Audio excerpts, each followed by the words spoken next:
don't talk to them. I don't talk to them boys that sat on them benches for. I was in the game on 4 inches. Coach put me in the game on 4 inches.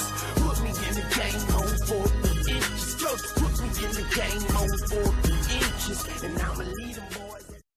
And now we have a look back at the score from last week.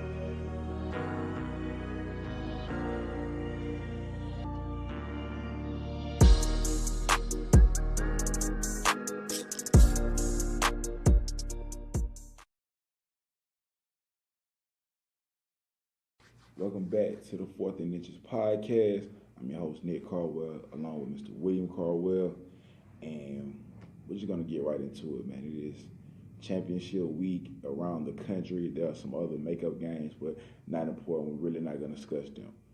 So let's start with the Pac-12. You have number 17, Utah, versus number 11, Washington. Washington is a 5.5-point favorite. The game we played in San Francisco. Who you got in this game? I got the Washington Huskies, even though they're coming off the loss to Washington State. I think they will take care of business and down Utah, but you can't overlook Utah. They have been surprising this year, and it should be a good game. I definitely got to take Washington. They actually upset Washington State last week. Yeah. But got to take Washington in this game. Utah is a real good team. They pretty balanced or whatnot, but I just feel like Washington is the best team in the Pac-12. I felt like that all year, even though they have 3 losses. It's hard to bet against the Huskies, man. It's hard to. Moving on, you have UCF, number 8 right now in the college football playoff rankings, playing host to Memphis in the American Athletic Conference Championship game. Central Florida is favored by 3 at home versus a Memphis team that they actually beat by 10 earlier in the season, but they would be without their starting quarterback. So how do you see this game playing out?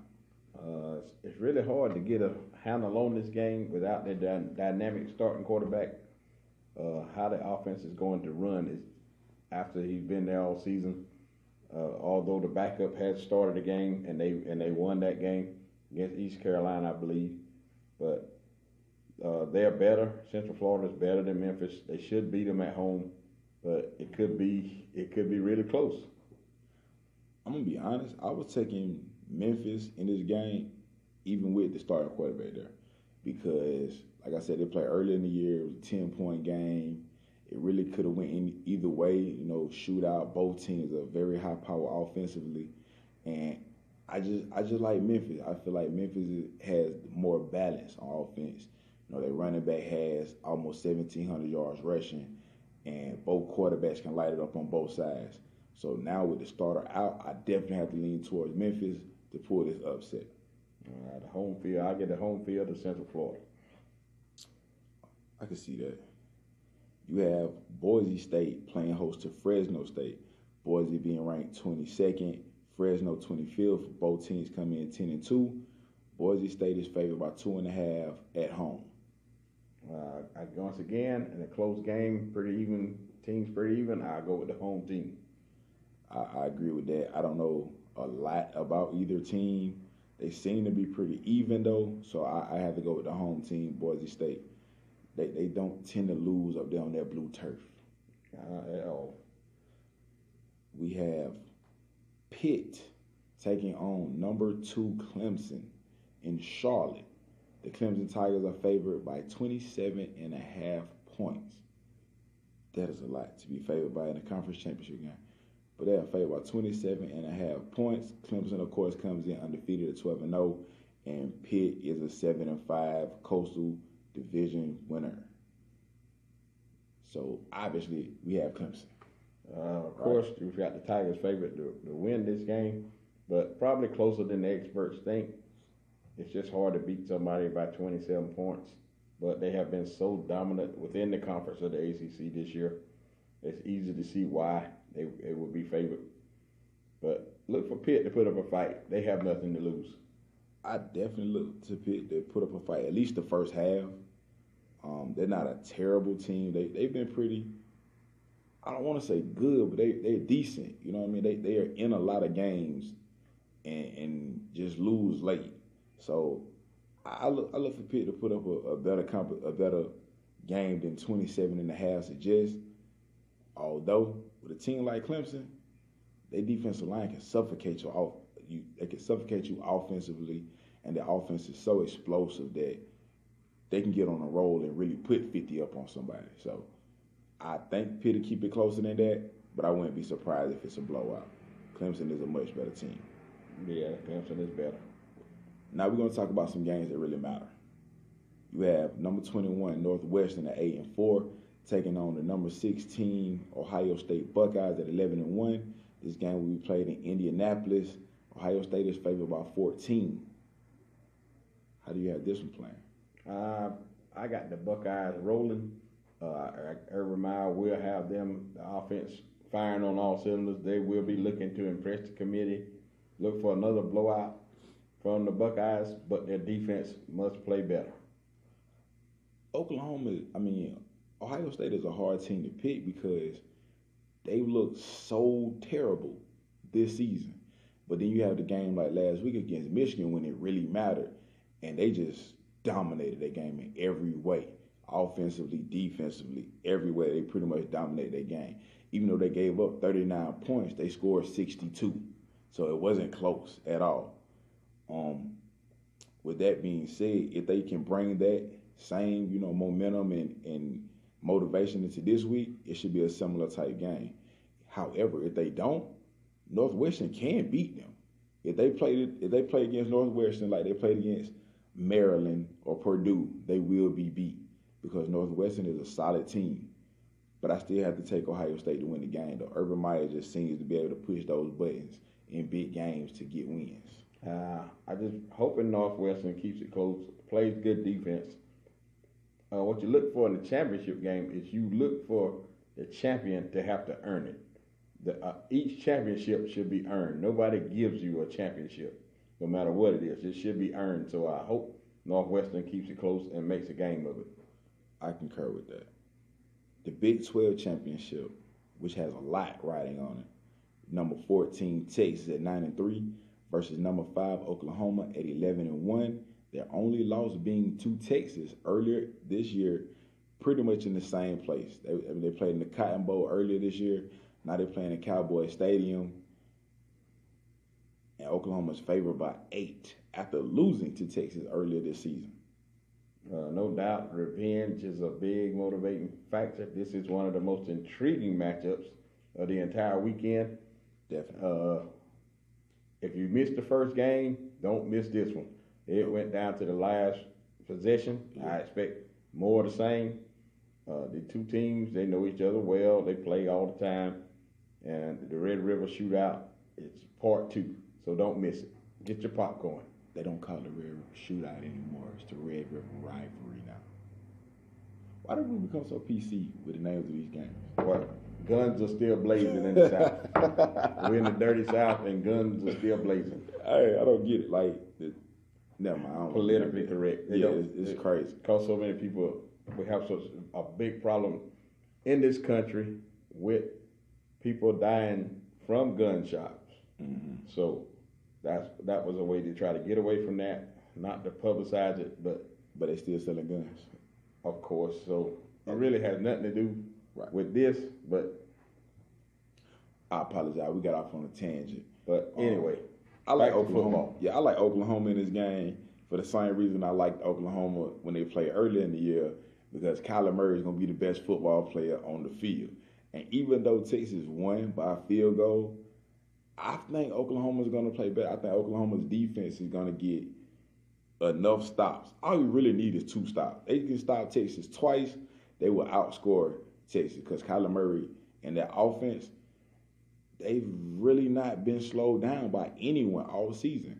The only game they hadn't scored 30, 40 points in was against Army, and Army literally possessed the ball for 3/4 of that game. So Texas doesn't have that type of offense. Texas is score a lot of points, give up a lot of points. And I got to take Oklahoma in the shootout because Kyler Murray is the best player on the field. Also, be careful. Even in the first matchup, this game, Texas really had control of this game. Mm-hmm. They sort of took their foot off the pedal and let Oklahoma back in it, and the momentum swung. So don't think Texas is very not capable of whooping them. Oh, no, definitely. Head up. It's going down to the wire. It's going to be a shootout. But I think it means more to Oklahoma to get this win than it does Texas. Well, Texas also want to prove that it wasn't a fluke the first time. So you got that going on also. Yeah, Oklahoma going to have to play for the opportunity to possibly get into the playoffs, right? Because right now, Oklahoma and Ohio State are the two teams on the outside looking for a chance to get in. But how do you play under pressure? Because that's more pressure. Texas doesn't have that pressure. We shall see. Okay. Which brings us to our last game. You know, we had to save the biggest game for last, the one with the most implications to it. Number 1, Alabama coming in at 12-0 versus the number 4 Georgia Bulldogs at 11-1. The game will be played in the new Mercedes-Benz Stadium in Atlanta, Georgia. Bama is favored by 13.5 points. It's a lot of points to be playing number 14. The game opening line, it was open at 10.5. The betting moved it to 13.5 because Alabama has been so dominant and scoring at a record pace this season. It's a rematch of last year's thriller in the same dome, in Mercedes-Benz, when the Tide scored late in overtime to beat the Dogs. I would say they upset, but Alabama was favored. But the 13.5, I think Alabama should be favored in this game. They have been the most dominant team in the country this year. Georgia had that one loss at LSU, and LSU pretty much dominated that game. But the Dogs have been on the roll since then. They're playing a lot better. The defense has grown by leaps and bounds. Maybe the Dogs have one more in them playing in their home state. But Alabama should be favored, and the Tide should win. But I'm going to pick the Dogs in an upset because I'm a diehard Dog fan. Speaking of the LSU game earlier in this year, I think that might have been the worst thing that could happen for Alabama. Because in that game, you know, LSU was dominant, but LSU was dominant because Georgia went away from the run. Elijah Holyfield was averaging 8 yards per carry in that game, and DeAndre Swift was averaging 7 yards per carry in that game. Since that game, Georgia has recommitted to the run, and they've been dominating every game since then. They also made some changes on defense, you know, put some of the younger guys into the rotation. They've really played very, very well. So I don't think this game is going to be a 14-point game either way. I look for it to be very close, and I have to go with Georgia in this game. It's too many facts. It means so much more for Georgia to win this game than it does for Alabama. For Georgia, it's, you know, the revenge of last year. For Jake Fromm personally, this will be his third, you know, competition against Tua. You know, they was at the Elite 11 camp together. Tua won the MVP. They played the championship game last year. Tua throw the touchdown pass to win that game. So can Jake Fromm overcome that and finally get a win against Tua? Can Kirby Smart be the first Nick Saban disciple to finally get a win against, you know, the guru of college football right now? And even outside of that, for Georgia, this is win and you win. For Alabama, they could lose and still be in. Because if Alabama has a one-loss, you have a one-loss Alabama versus a one-loss Oklahoma, a one-loss Ohio State. Alabama has the best resume out of all of them. And it's not even close. They've been dominant the entire year. So I like Georgia in the upset, but I like it to be a close game. It's going to go down to the wire. And I think whichever team can control the line of scrimmage on both sides of the ball will take this game home. The reason I like Georgia and I like Georgia and would pick Georgia, but I cannot underestimate the Tide. The Tide is a more seasoned team. Georgia had, especially on defense. Alabama has more juniors and seniors on their defenses. They're too deep. Georgia is real young and they're too deep. In the big games, look for those young kids to make a mistake, and that could be costly. Special teams, advantage Georgia. Offense, Alabama.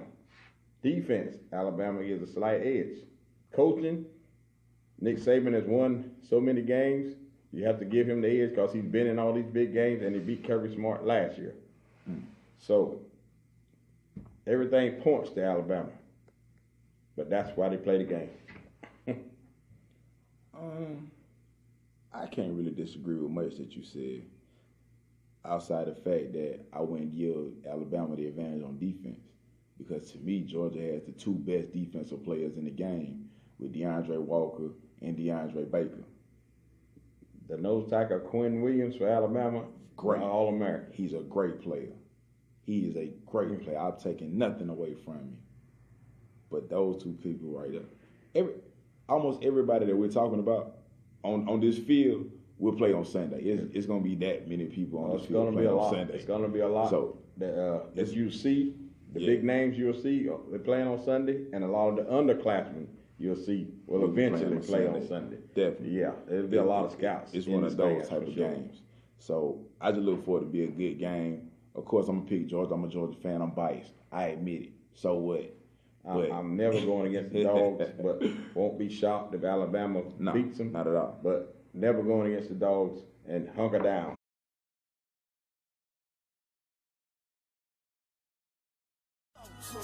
I don't talk to them boys that sat on them benches for. I was in the game on 4 inches. Coach put me in the game on 4 inches. Put me in the game on 4 inches. Coach put me in the game on 4 inches. And I'ma lead them.